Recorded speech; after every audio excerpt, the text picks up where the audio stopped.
Caring for someone with Parkinson's. A 20-minute presentation for home care workers. The aim of this presentation is to help you understand Parkinson's better and feel more confident in supporting someone with this complex condition. As someone who can monitor a person's condition on a regular basis, home care workers are an important part of the multidisciplinary team for someone with Parkinson's. Everyone wants to know that they're providing good quality care. This 20-minute presentation will help you to understand Parkinson's better by increasing your knowledge of the condition, but also by identifying simple strategies to help you better support your client. By the end, you'll have an increased understanding of the many symptoms of Parkinson's and feel better equipped to help someone manage their condition. You'll be able to identify care plan actions, and you will understand the importance of people getting their Parkinson's medication on time. So what is Parkinson's? Parkinson's is a condition that affects the brain.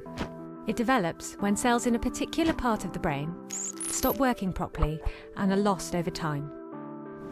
These brain cells produce an important chemical called dopamine. The brain uses dopamine to send messages to help control movement, everything to writing and even smiling. Eventually, the brain cannot make enough dopamine to control movement properly.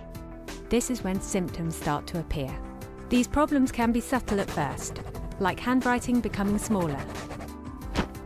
But as more cells are lost, problems get worse, and some people may also experience other symptoms.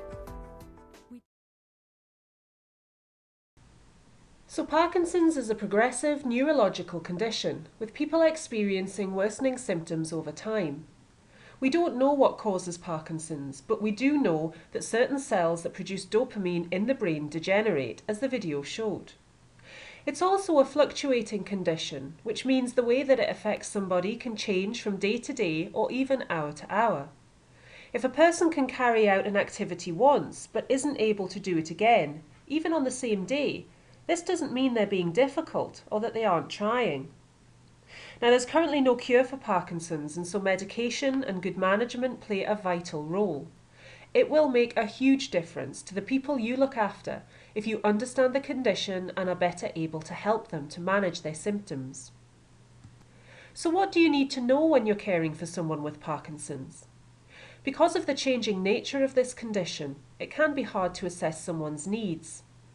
A person may be able to move quite well on one visit and then unable to the next, having good days and bad days. And this means that the amount of help and support you give your clients will need to vary according to what they're able to do each time you see them.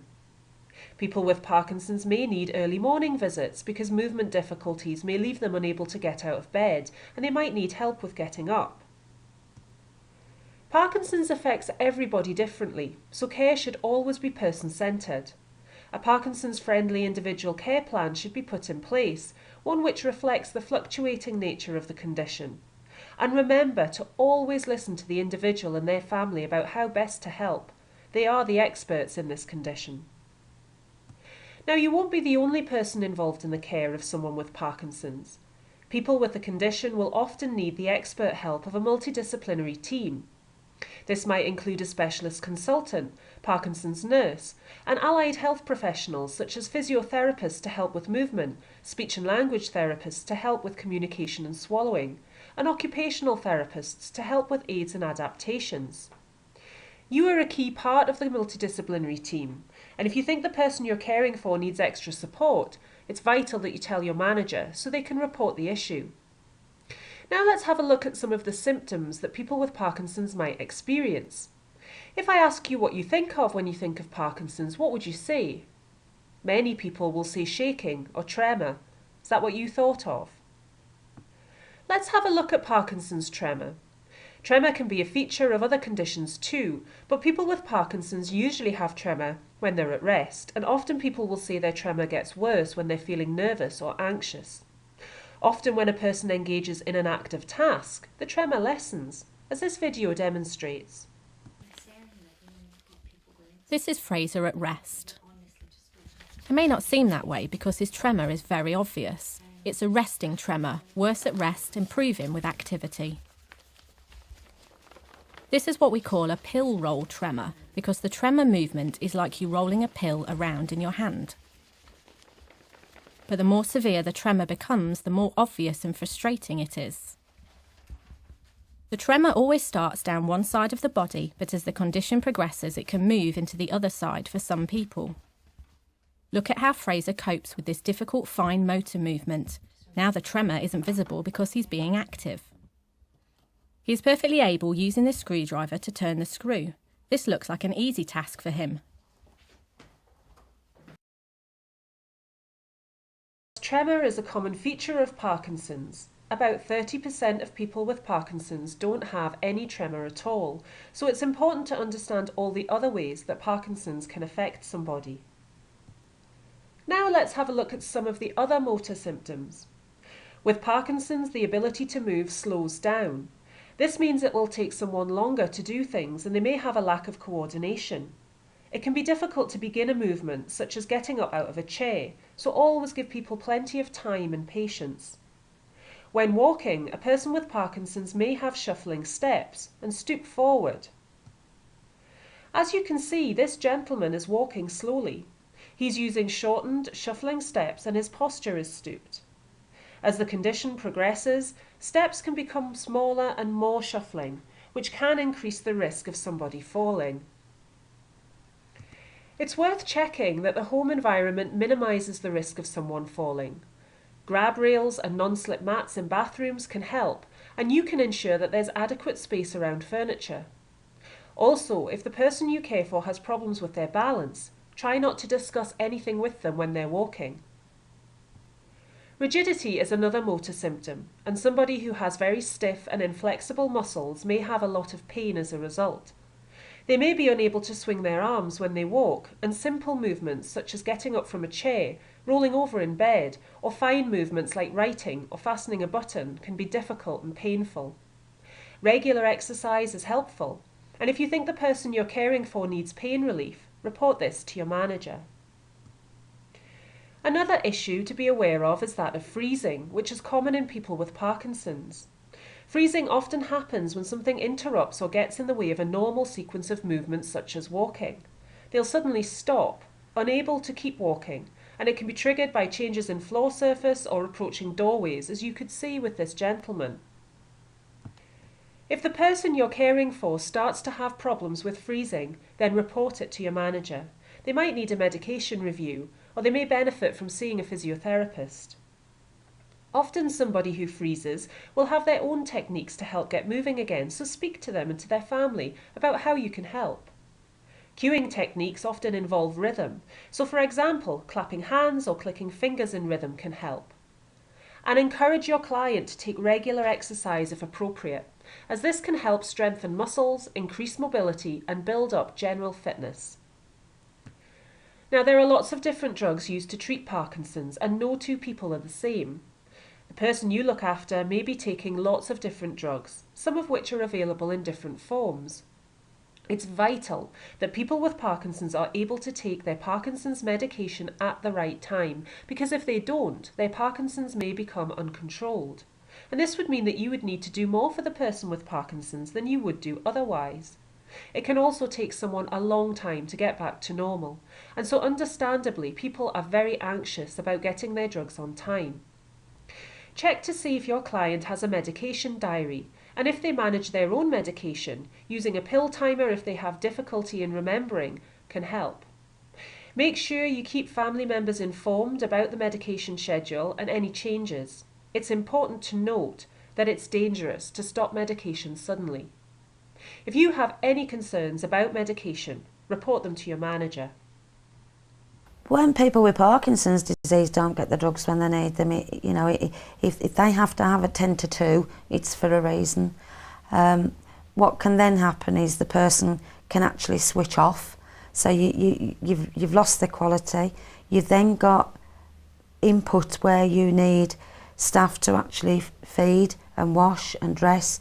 You're trying to keep that person's individuality. You're trying to give them rights and choice so they're living in a safe environment that's to keep their lives as independent as possible. And to do that, it has to be their drugs regime is theirs. It's not what I think it should be, it's theirs.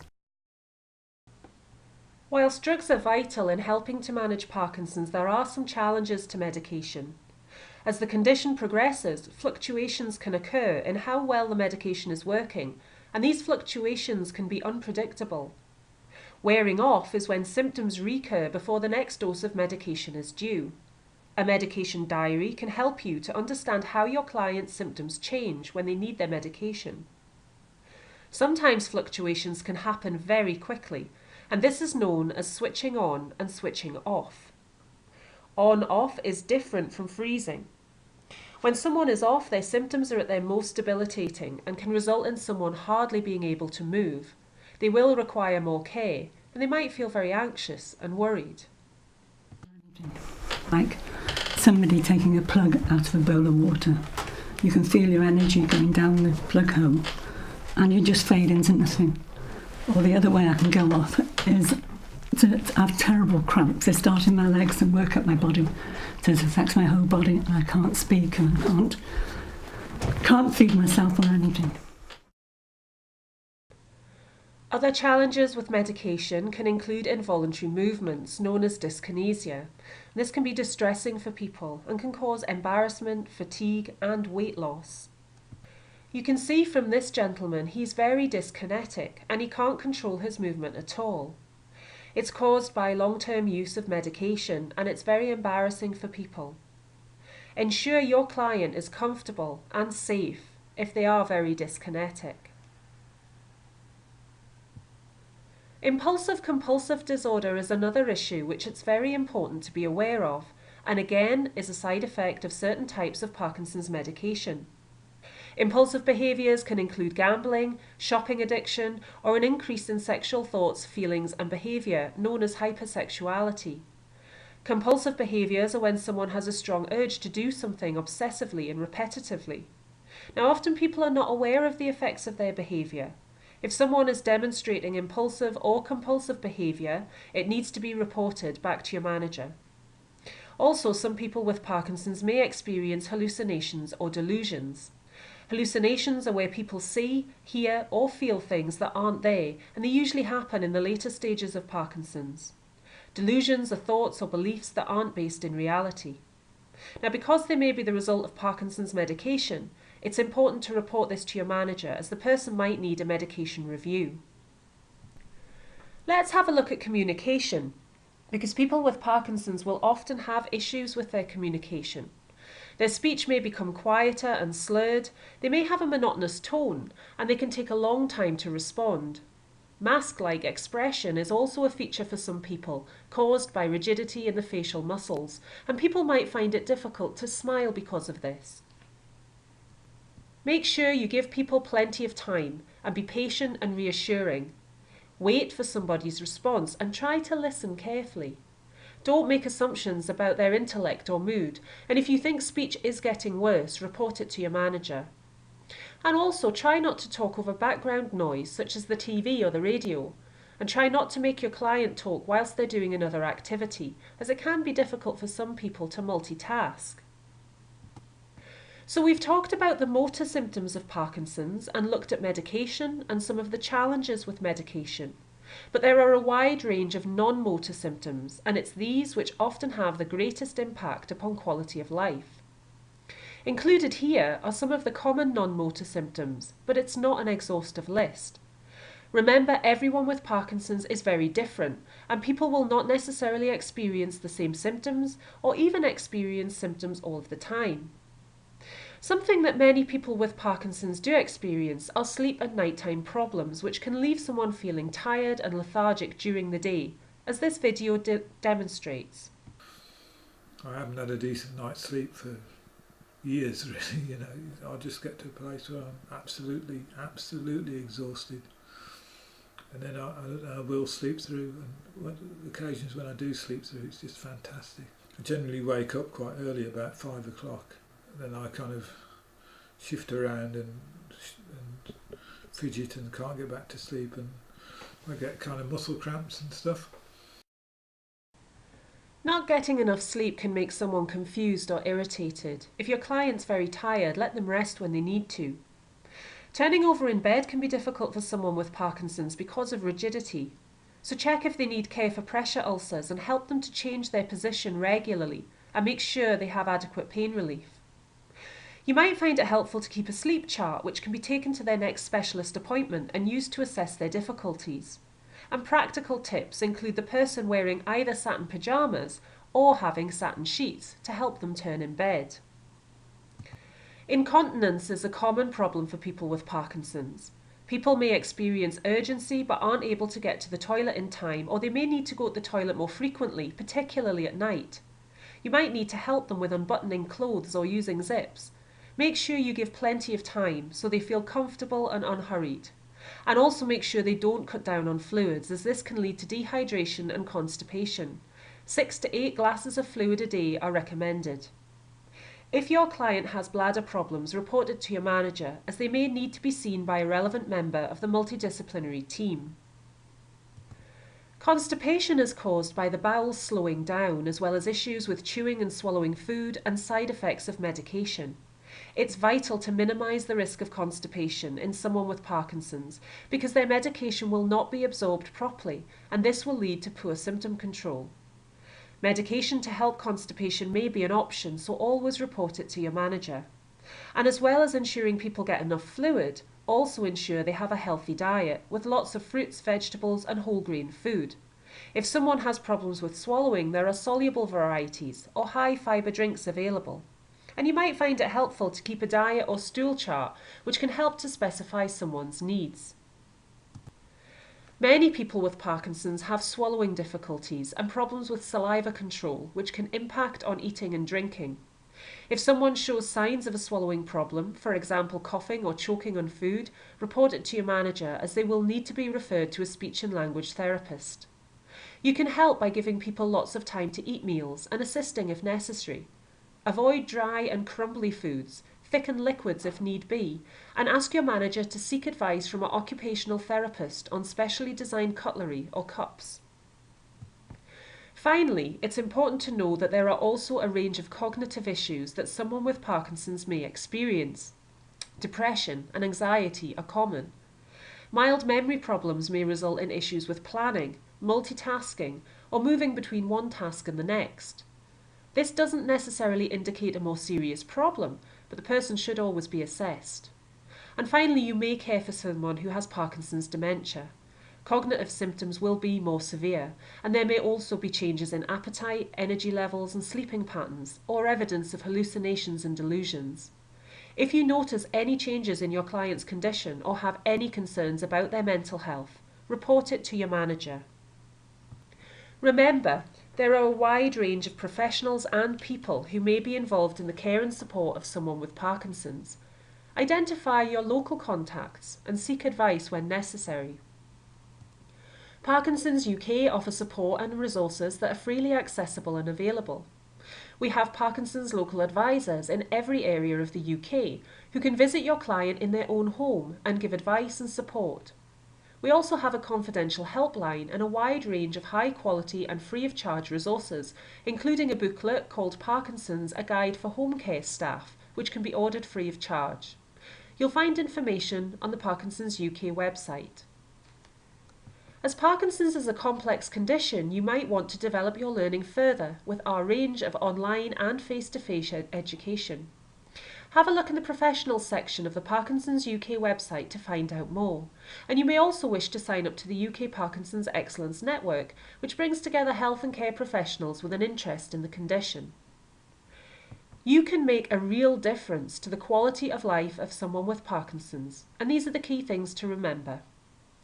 Parkinson's affects everyone in different ways. Always listen to the person with Parkinson's and their family. Understand the fluctuating nature of Parkinson's. Remember, the help and support you give may need to vary, so never think that someone is being difficult. Always ensure that medication is taken on time, every time. Give your client plenty of time to answer when you speak to them, and listen carefully. If you have any concerns about your client's condition, always report them to your manager. Total satisfaction that I've helped someone else to get through their day and made it easier for them to cope with having Parkinson's. To see what you've both achieved, both the person with Parkinson's disease and the person that you're working with, whether it be a carer or a nurse, to see those things that you can achieve in a short space of time makes it all worthwhile you coming through the door, because it's not an easy clientele group to work with, but it makes it worth getting up every morning, and that's why I get up every morning, to actually work with these people that think that, well, this is how it is and this is how it's going to be, and I've got to accept it, I've got Parkinson's disease and there's nothing I can do. But to turn that around with just a few positive things, a good drug regime, a better diet, tips with mobility, everything that we've taught, to do that is so rewarding.